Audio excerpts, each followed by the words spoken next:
padded quietly through the dimly lit gift shop, pulling the straps of my backpack tighter over my shoulders like a security blanket. When I reached the opposite door, I leaned my head against it and tried to calm my rapidly beating heart. Taking several deep breaths, I slid Scott's keycard through the blinking card reader and was rewarded with a green flash and another soft click. The creature was right where I'd left it, as still as the statue it was pretending to be. I took my time wandering around the room, my eyes never leaving Jameson Scott's prize exhibit. If the demon was as satisfied and successfully warded as Scott bragged it was, then the creature either wouldn't notice or wouldn't care about my presence. I was starting to hope he was right. When I finally came around to face the statue, I approached it slowly and unbuckled the velvet rope with a shaky hand. I was so close to it now that all I could see when I looked up was the underside of its gigantic head. I suddenly wondered if years of schooling would help me read the words inscribed on the statue's stone platform. I bent down and started to pull up the velvet covering when I heard a quiet scrape above me, like stone on stone. It was a sound I'd heard before, in the soundtrack of my nightmares. So I had been right all along. The statue wasn't dormant. It was a hollow victory. I dropped the velvet and backed away from the statue, trying to determine what had moved.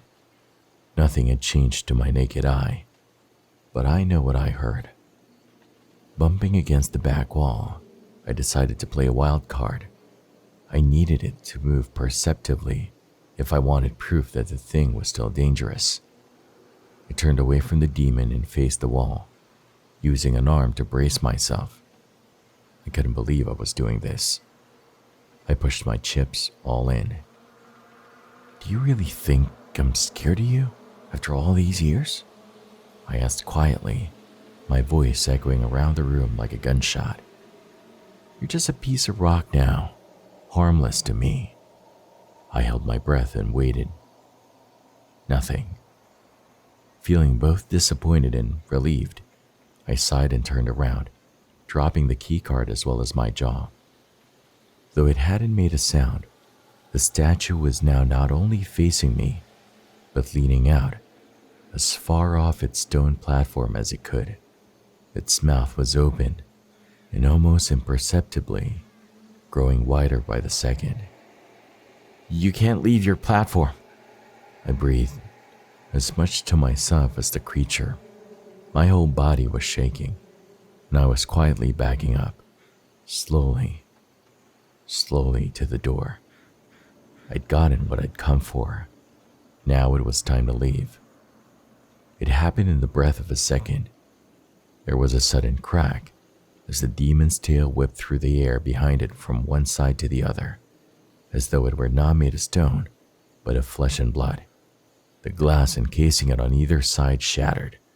The makeshift wall behind split in two, and the velvet ropes came crashing down. One of the poles sent a sigil flying across the room. I screamed like I'd never screamed before, as the creature's neck seemed to stretch across the room toward me, one of its swords no longer effective. I turned my back on it and ran for the door, realizing too late that the keycard lay under a heap of rubble. I reached the double doors and tried to jerk them open, hoping they were unlocked from the other side. They were. The creature was once again still as stone, everything but its eyes, which followed my every move. Hungrily, I beat on the door, yelling for security and wondering if I was doomed, and which thought would be my last. In my hysterical panic, I suddenly remembered how I had escaped this fate 13 years before. I stumbled back from the doors as much as I dared and ran at them, shoulder first. They moved, creaked even, but ultimately laughed at my efforts. These were no rotten, decaying church doors. Crazed with fear, I backed up to try again, and this time, just as my shoulder reached the door, It opened from the other side and I went spilling over on top of something hard. Or someone. He rolled over and I passively registered that I'd landed on an enraged Bannock. He was standing and pulling me up by the strap of my backpack before the door had even closed behind us. Bannock struggled to say something, trying several times but was too angry for words. I didn't care. I threw my arms around him, just happy to be on the other side of the door. He didn't hug me back, just froze stiff and waited for me to get off of him. When I finally pulled back, I pulled my hood down and looked him full in the face. He wore a decidedly guarded look. "Did you see what it did?" I asked, pushing hair back from my face. "That thing is not dormant at all. Tell your boss that, and that it needs to be moved. Tonight, if possible." In lieu of a response, Bannock grabbed my arm and headed toward the lobby. Since it was away from the exhibit room, I didn't care. He could take me to jail if he wanted, as long as Jameson Scott heard what happened here. I'd made my point to him and lived to tell the tale. Or had I? I suddenly wondered. Honestly, if I'd learned anything in that room, it had been that the creature hadn't forgotten me, the girl that got away. My life was a black mark on its record, an insult, and I had gone into its lair and challenged. What did I think was going to happen? Of one thing I was abruptly certain. It wouldn't stop until it had my life. The creature would burn through 100 cities, perhaps 1,000, to claim me. It had told me all of this somehow, hadn't it? I suddenly realized my mistake. The creature had been dormant when I'd arrived in Landenberg, as it had been dormant 13 years before in Deepwood. And once again, I had awoken it from a harmless slumber. How many would pay the price this time? How many people had to die before the end?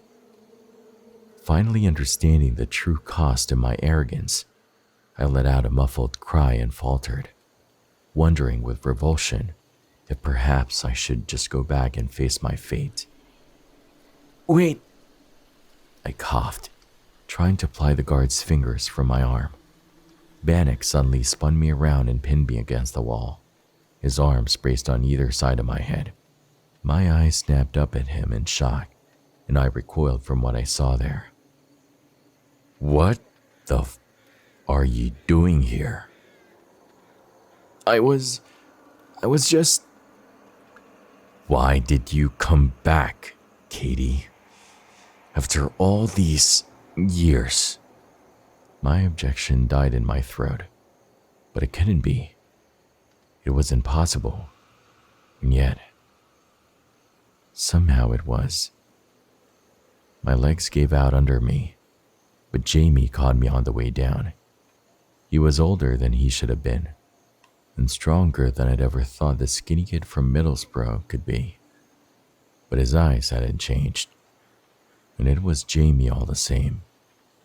Even his expressions were familiar to me. I realized what I'd first thought was seething anger was actually just barely controlled fear. Had the creature killed me after all? Was I swirling in the dark abyss with Jamie and all the others who had been taken? "Jamie?" My voice broke over his name. "Christ, Katie, you need to leave now and never come back. Hell, leave the country if you can. He'll never stop looking for you now." I couldn't register what he was saying. Who wouldn't? Leave what country? Jamie. How was Jamie here? He kept me pinned there, his hold rigid, his eyes desperate and a little bit pissed off. "Jamie," I tried again. How did I know you'd come here? When has the word no ever kept you from something you wanted? No, I mean, how? "We'll take her from here, Bannock." A voice behind him interrupted me. Jamie slowly turned to face the three men. only one of which I recognized. "This one has been too much trouble.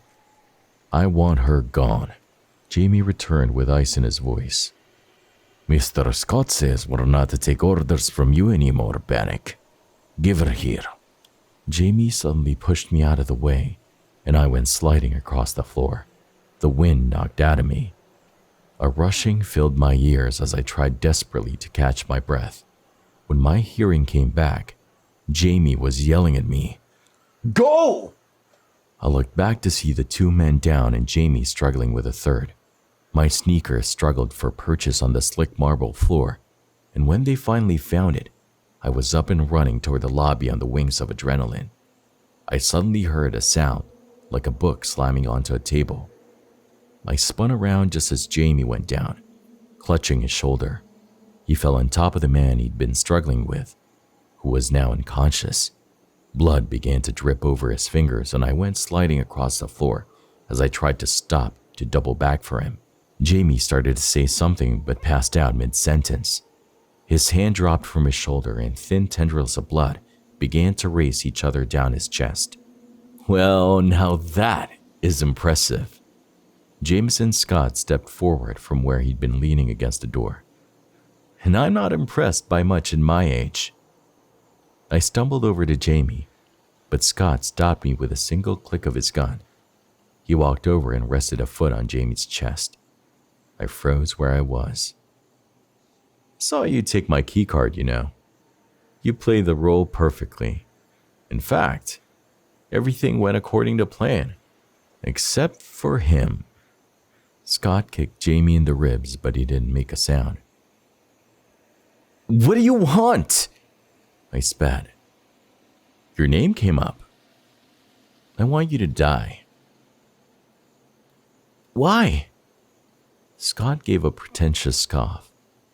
"This isn't a James Bond movie, Miss Ross. I don't need to explain myself to you." "But you will, won't you? You want me to know how clever you are?"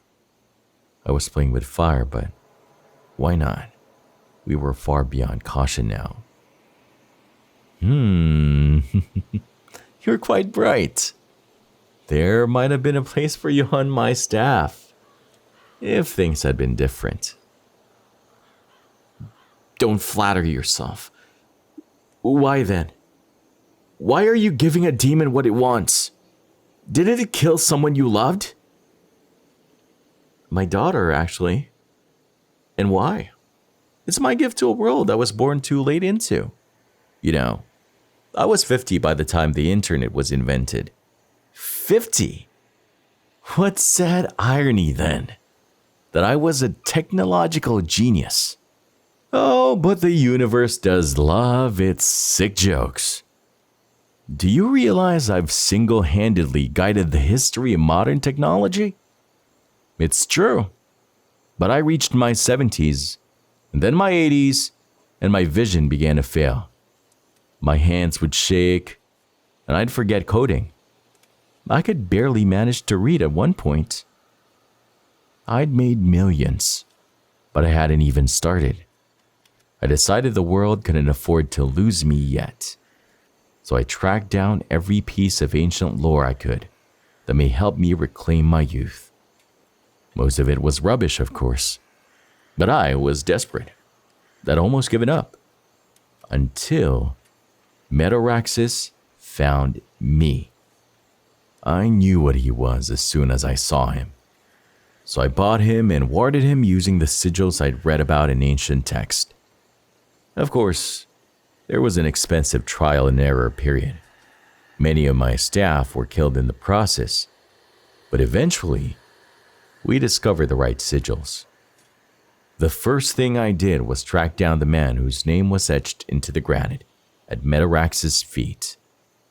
I presented him for sacrifice, and I was rewarded. That was 6 years ago. I adopted a new name and started a new company.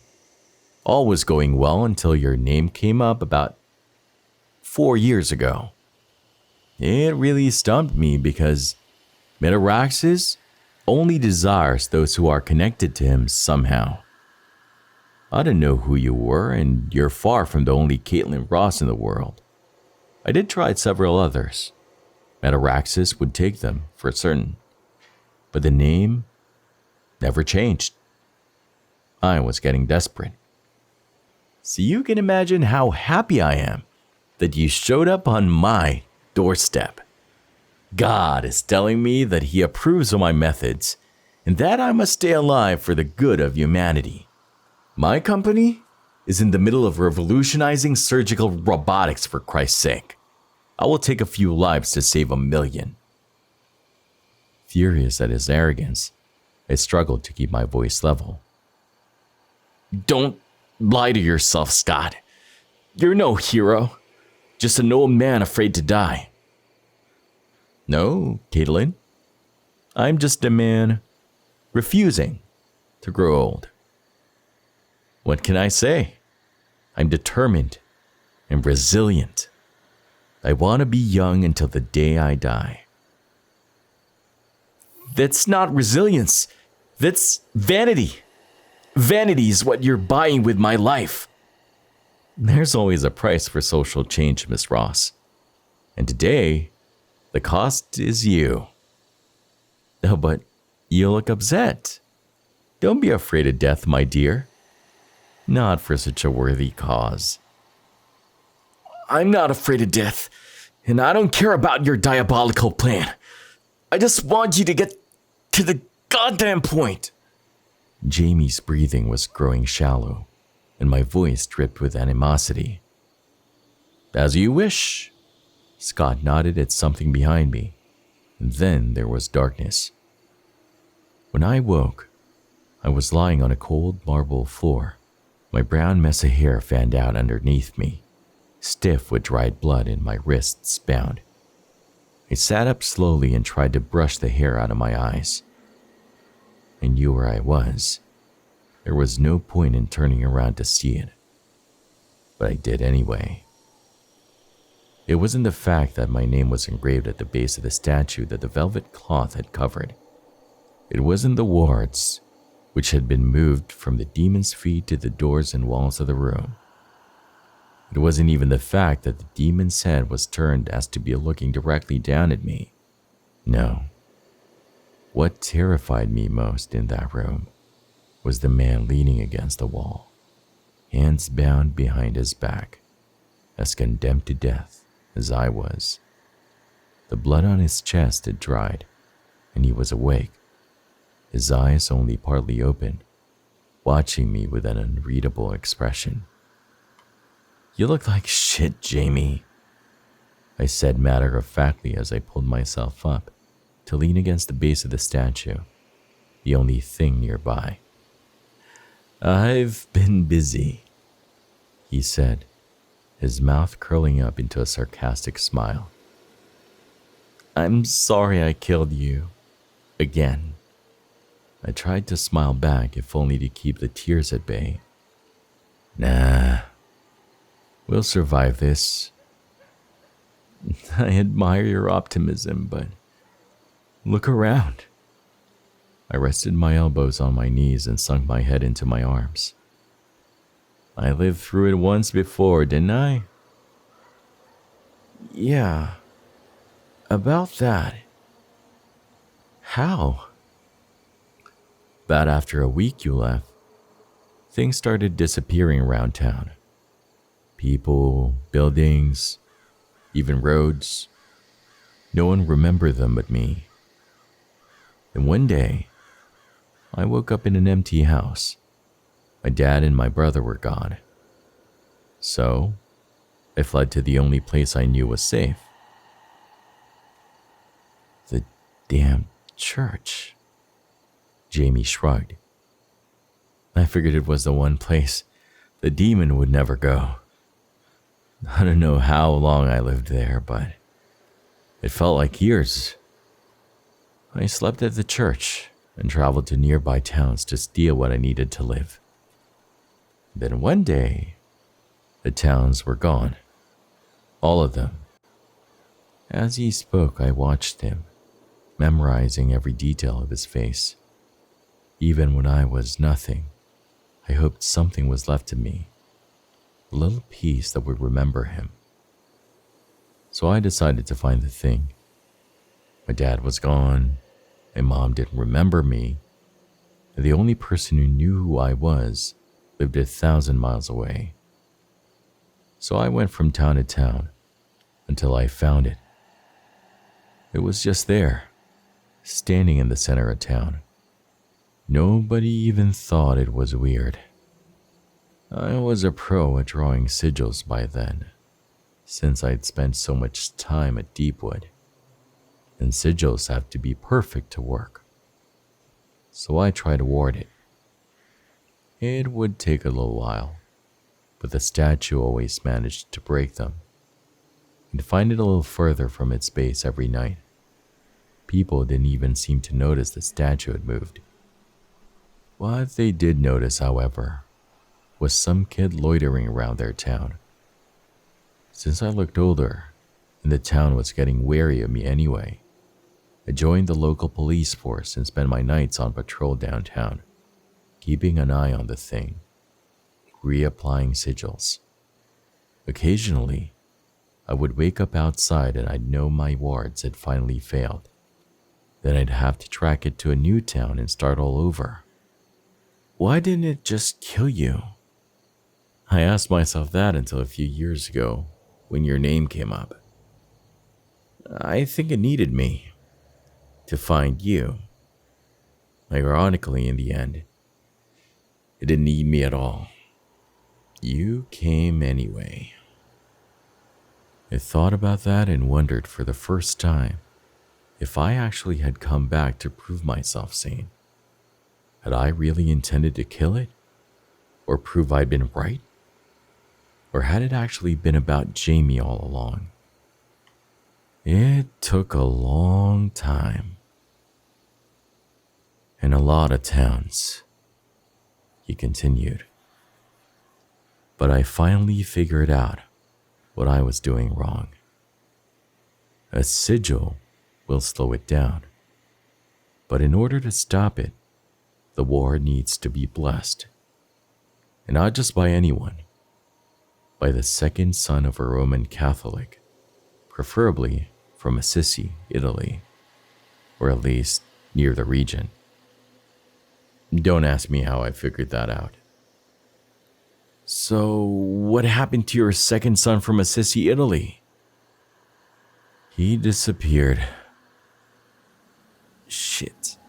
I pushed my hair back again with my bound wrists.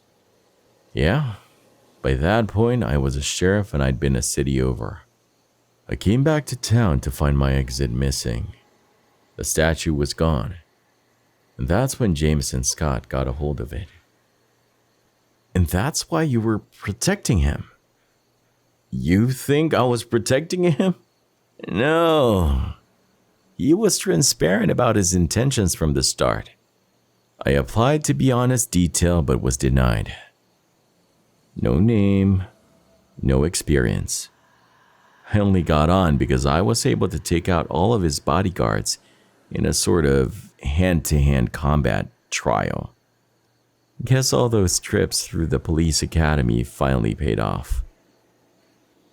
Agreed. How does Jameson Scott know more about that statue than we do? Because he had almost 80 people on his staff who did nothing but travel every corner of the globe, looking for any scrap of information on Metaraxis. We aren't the first ones to live to tell the tale, just the first to stick around.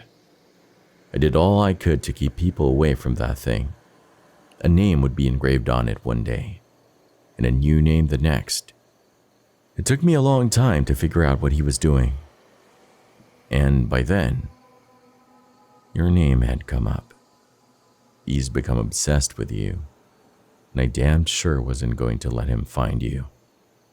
Well, that explains why you were mad when you saw me. Mad? Katie, I've never been more terrified in my life. I spent years leading him down false paths, only to have you present yourself like a lamb for slaughter. I'm sorry, Jamie. I wasted all your fucking time. You spent 13 years trying to protect me. And I spent all that time trying to forget you. Well, it's no less than I wanted for you to forget about this place and me. Is there any chance of reasoning with him? Your boss, I mean. Not likely. His voice was dark. He fed his own daughter to that thing. He what? For the greater good, he said. God, Jamie, I don't want to die. I don't want you to die. You're not going to die here. Not today. I ignored his optimism. Why do you think it hasn't killed us yet? Jamie sighed. It's trying. Scott kept a close watch over his demon, but I managed to get one thing by him. That statue is sitting on a sigil the size of a Mini Cooper. It's not blessed, but it's big. You're a brilliant bastard, James Karras. Well, I've sure had a lot of time. I heard a clicking sound and Jamie stood up, tossing a now worthless pair of handcuffs on the floor. He walked over and stood me up, using whatever tool he had picked his own cuffs with to free me. I heard them click, but when they fell to the floor, all I heard was the loud grinding of stone on stone again. It was louder and longer this time. Don't look at it, Katie. Don't look up. Jamie, I breathed, terrified. Suddenly, a face appeared behind Jamie, but this time, I wasn't hypnotized by it. Jamie saw the color drain from my face and grabbed me. Follow me, now, he yelled, and pushed me in front of him to the gift shop door. I heard more movement from behind us and turned around while Jamie typed a long sequence of numbers into the card reader keypad. The creature had turned its head and it was watching me. It was alive as it had ever been. The statue took a step off its platform, which shook the museum floor. Its movements were silent, yet fluid and flexible, like a cartoon on mute. Jamie, working on it! Suddenly, the keypad flashed green and the door clicked open. Jamie drew a black marker out of his pocket and drew a long line down the middle of the sigil, negating it. What are you doing? Just trust me. Jamie pushed me out the door. We slammed it behind us and tore across the gift shop to the exit. The door was locked. I turned around to tell Jamie as much, but he was already hurling a table through the window. It shattered just as I saw the door on the other side of the room begin to bend as it was pushed in from the other side. How did you unlock that door? I asked as we ran across the parking lot.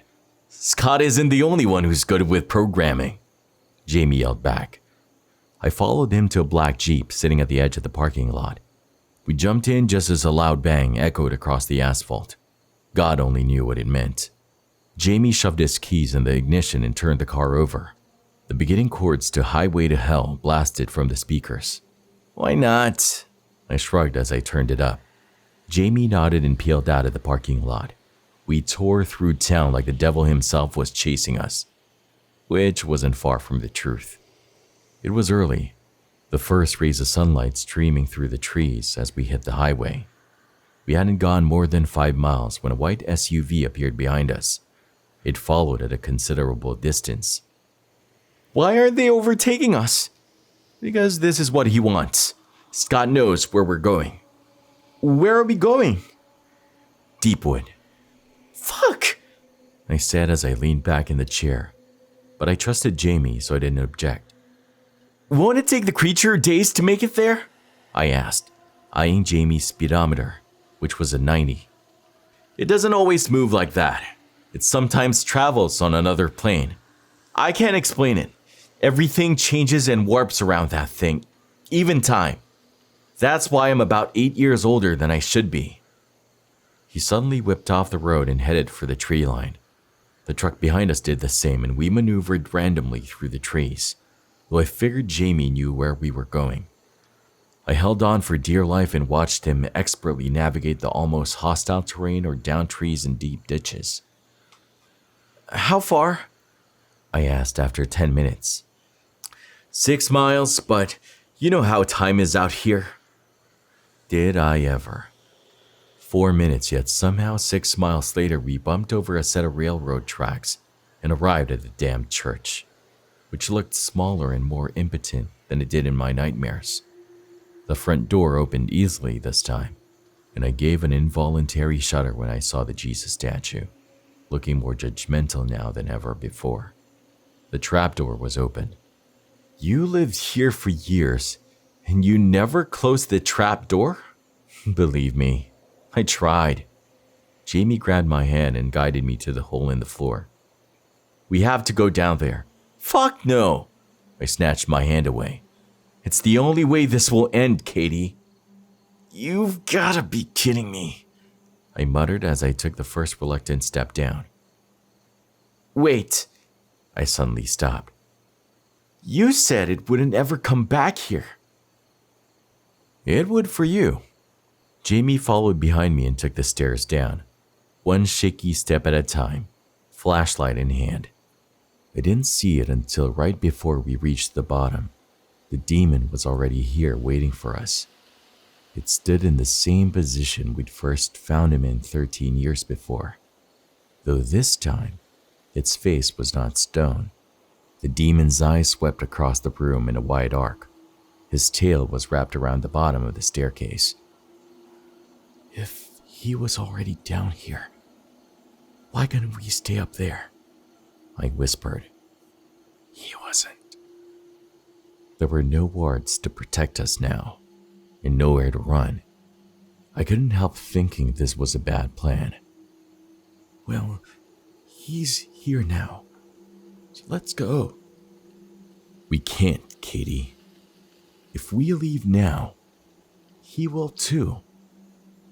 Well then, what's your plan, Jamie? Jamie said nothing, just stared at the demon, who was now staring back at him. Suddenly, I felt something like a tug in the pit of my stomach. I stepped back, and then it happened again. I looked up into the creature's eyes, which had moved to mine, and suddenly realized what was happening. There was another tug, harder this time, and I felt my mind, if not my body, being pulled towards the demon's head. A long black tongue jutted out to welcome me, and the creature's mouth began to widen. So this was it, the nothingness.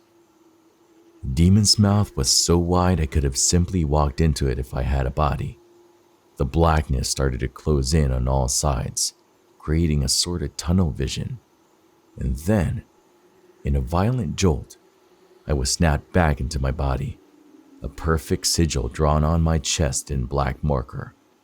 The creature screamed, an ear-splitting sound, and Jamie flung me over his shoulder before I had even reestablished my bearings. We were at the top of the staircase in under a minute, the demon still emitting a deafening wail.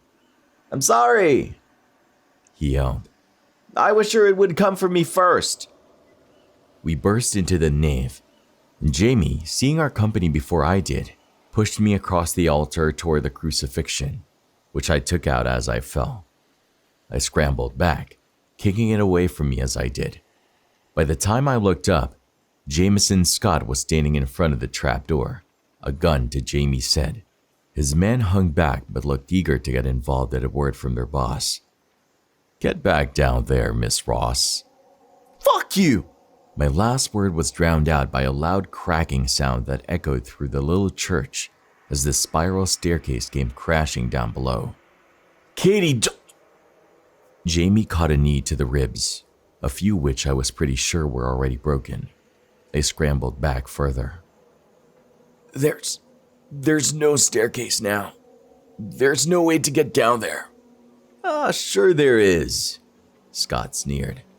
His hired men laughed. You're going to die either way. At least this way, you'll save his life.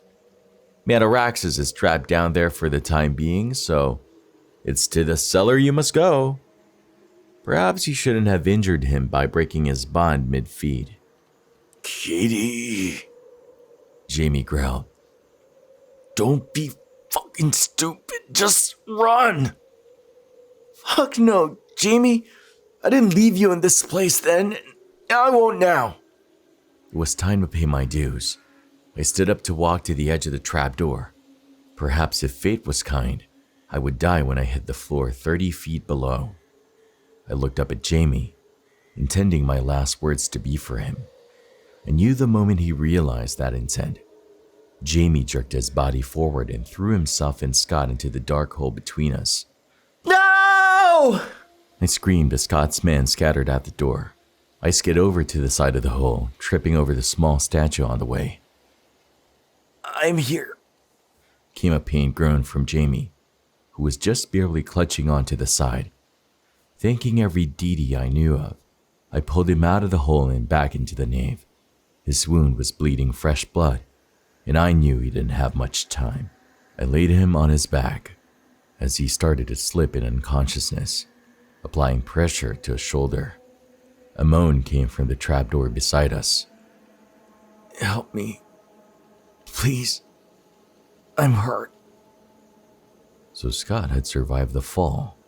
I grimaced and pulled myself over to the edge to peer into the darkness below. I could see nothing, but the creature was no longer screaming. My blood began to boil as I let Jameson Scott wail away his swan song. Please. It's staring at me. I can feel it. Please. Name your price. I'll pay it. Just save me. I laughed. Oh, now why would I do that, Mr. Scott?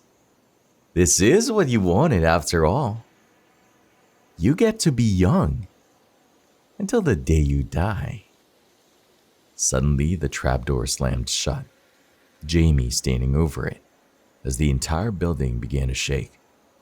The edges around the door grew bright, like molten metal before darkening like a blown-out flame. Will it hold? I yelled to Jamie over the increasingly loud earthquake. Is it blessed? Some say by God himself. I'd say that counts, I said to myself as I tried to stand up on the violently shaking floor. Jamie hoisted me up next to him and ran for the door as a bit of ceiling began to cave in. The door to the church swung open of its own volition before we got there and slammed shut behind us. The church came down in a butt of dust and splintered wood. When all had settled, Jamie was barely conscious. I walked him to the car and pushed him into the passenger seat. He was out before I'd shut the door. I took one last look at the pile of rubble before climbing into the driver's seat and starting the car. I followed the same train tracks home that got us out of Deepwood when we were kids. I made it to the road without ever looking back. I can tell you exactly how long Jameson Scott lived. 4 days. By the dawn of that 4th day, he and all of his inventions abruptly disappeared from the world. There were a few I was sad to see go, like the rise of inductive charging and eyeglass. You would have loved eyeglass, and you probably did, honestly. Contact lenses that were actually cameras, they put GoPro out of business. I could never afford it, but you may have had one. I miss those YouTube videos. Jamie spent a month recovering from his gunshot wound. After he was released from the hospital, we spent a few weeks weighing our options. In the end, we decided to hunt down people like Jameson Scott and the powers they wielded. You don't know about them, and if we have our way, you never will. Due to Jamie's time with Scott, we have some good leads. We have a lot of blood on our hands to atone for, and a lifetime to do it in. Deepwood is dead. Only Jamie and I even know where it is, so the town dies with us. I wouldn't try to find it if I were you. I've changed a lot of details. Names of towns, names of roads, perhaps even when this all happened. I won't tell you, and you don't want to know anyway.